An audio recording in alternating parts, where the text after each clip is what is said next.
బాధ్యతని పూర్తిగా మేము తీసుకుంటాం. అలాగే నేను భక్తులకు ఒకటే చెప్పాను, ఎవరైతే నలిగిపోయారో ముందస్తుగా ఒక్కొక్క చనిపోయిన ప్రతి ఒక్క వ్యక్తి కుటుంబానికి వైజాగ్లో ఉత్తరాంధ్రకు సంబంధించి, అలాగే మన తమిళనాడు, కర్ణాటక నుంచి ప్రాణాలు కోల్పోయిన వాళ్ళు ఉన్నారు.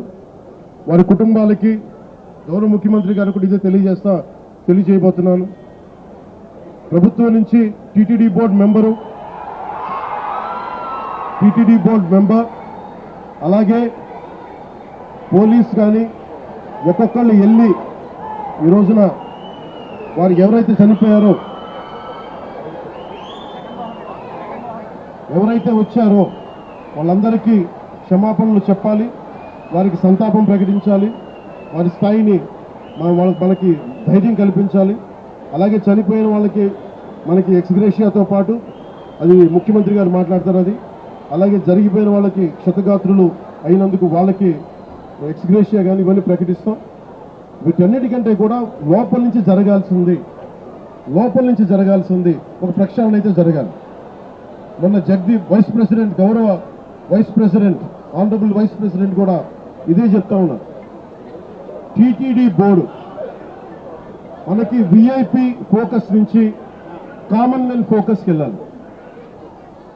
విఐపీలు ముందు కాదు, ప్రథమ priority, first priority should be common men. సామాన్య భక్తులు వాళ్ళు ప్రయారిటీ కావాలి టీటీడీకి. ఈఓ గారికి కానీ, అడిషనల్ ఈఓ గారికి కానీ నేను మీకు ప్రత్యేకంగా తెలియజేస్తున్నా, విఐపి ఫోకస్ నుంచి సామాన్యంగా వచ్చే భక్తులు ఫోకస్ అవ్వాలి. ఇది మటుకు కరెక్ట్ చేయాలి. ఎందుకంటే 9 గంటలు, 12 గంటలు, 8 గంటలు ఇది తప్పు. ఇది సమూలంగా ప్రక్షాళన జరగాలి.